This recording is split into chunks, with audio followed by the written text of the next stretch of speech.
Hi అండి, welcome to our channel ధన్య తేజ్. మనమైతే ఈరోజు వీడియోలో గోంగూర పులావ్ రెసిపీ తయారు చేద్దాం. చాలా టేస్టీగా ఉంటుంది. క్విక్గా 5 మినిట్స్లోనే రెసిపీ తయారైపోతుంది. మార్నింగ్స్ లంచ్ బాక్స్ కట్టడానికి కూడా చాలా ఈజీగా ఉంటుంది. దీనికోసం కుక్కర్ పెట్టి కుక్కర్లో 2 టేబుల్ స్పూన్ల నూనెను వేసుకొని నూనె వేడి చేసుకోవాలి. నూనె బాగా వేడైన తర్వాత పలావ్ దినుసులన్నింటినీ వేసి 1 నిమిషం పాటు వేయించుకోవాలి. 1 టీ స్పూన్ జీలకర్ర వేసి వేయించి పచ్చిమిర్చిని వేసుకొని మీడియం సైజు ఉల్లిపాయను వీడియోలో చూపిస్తున్న విధంగా నిలువుగా సన్నగా కట్ చేసుకుని వేయించుకోవాలి. ఉల్లిపాయలు లైట్గా బ్రౌన్ కలర్కి చేంజ్ అయ్యేంత వరకు వేయించుకోవాలి. 1 రెబ్బ కరివేపాకు వేసుకోవాలి.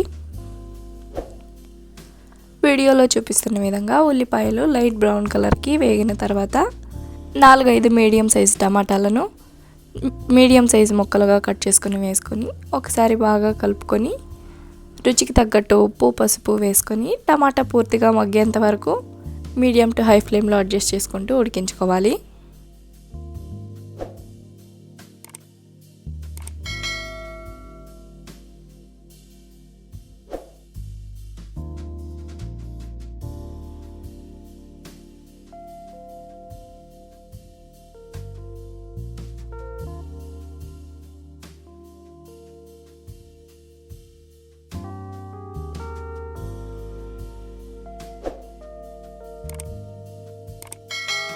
వీడియోలో చూపిస్తున్న విధంగా టమాటాలు పూర్తిగా మగ్గి నూనె పైకి తేలిన తర్వాత టమాటాలను ఒకసారి బాగా కలుపుకొని ఒక పెద్ద కట్ట గోంగూరను శుభ్రంగా కడిగి వేసుకోవాలి.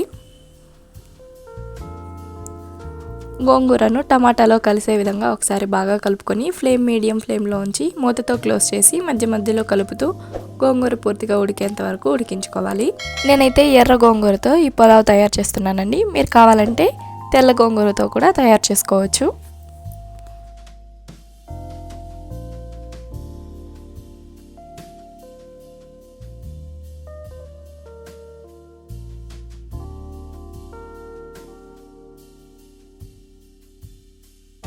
వీడియోలో చూపిస్తున్న విధంగా గోంగూర పూర్తిగా మగ్గిన తర్వాత కొత్తిమీర తరుగు పుదీనా తరుగు వేసుకొని మొత్తం కలిసే విధంగా ఒకసారి కలుపుకొని నేనైతే 2 గ్లాసుల బాస్మతి రైస్తో తయారు చేస్తున్నాను కాబట్టి 1 గ్లాస్కి 2 గ్లాసుల నీళ్ళు చొప్పున నీళ్ళు వేసుకొని నీళ్ళు మరిగేంత వరకు మరిగించుకోవాలి.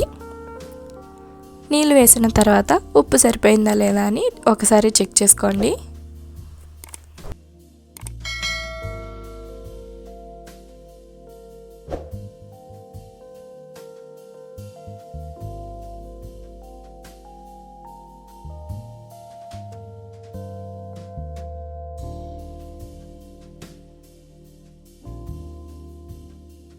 మొత్తం కలిసే విధంగా కలుపుకున్న తర్వాత వీడియోలో చూపిస్తున్న విధంగా నీళ్లు మరిగించుకోవాలి. ఈ విధంగా మరిగించడం వల్ల అన్నం ముద్ద అవ్వకుండా ఉంటుంది. ఇంట్లో పండించిన సన్న బియ్యంతోనే చేస్తున్నానండి. సన్న బియ్యాన్ని అరగంట పాటు నానబెట్టుకోవాలి. నానబెట్టిన బియ్యాన్ని నీటిని వంపేసి రైస్ మాత్రం వేసి మొత్తం కలిసే విధంగా ఒకసారి కలుపుకొని హై ఫ్లేమ్లో 3 విజిల్ వచ్చేంత వరకు ఉడికించుకోవాలి.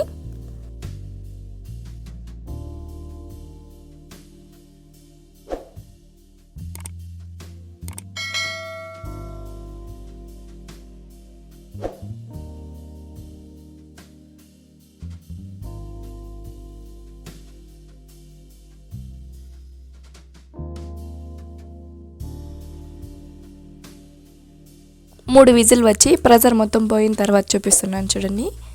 రైస్ అయితే పర్ఫెక్ట్గా వచ్చింది. చాలా టేస్టీగా ఉంటుంది. క్విక్గా ఏమైనా ఫంక్షన్స్లోకి పులావ్ తయారు చేయాలనుకుంటే ఈ గోంగూర పులావ్ అయితే పర్ఫెక్ట్గా సరిపోతుందండి. చాలా టేస్టీగా ఉంటుంది. నాన్ వెజిటేరియన్స్ అయితే చికెన్ సేర్వా మటన్ సేర్వా లేదా చికెన్ కర్రీ మటన్ కర్రీతో సర్వ్ చేసుకోవచ్చు. చాలా టేస్టీగా ఉంటుంది. నేనైతే ఈరోజు రైతాతో సర్వ్ చేస్తున్నాను. మీరు వెజిటేరియన్స్ అయితే వెజ్ సేర్వాతో సర్వ్ చేసుకున్నా చాలా టేస్టీగా ఉంటుంది. గోంగూర హెల్త్ కూడా చాలా మంచిది. మీరు కూడా ఒకసారి ట్రై చేసి ఈ రెసిపీ మీకు ఎలా వచ్చిందో కామెంట్ చేసేయండి. మీకు ఈ వీడియో నచ్చినట్లయితే ఒక లైక్ చేసి సబ్స్క్రైబ్ చేసేయండి. Thank you for watching.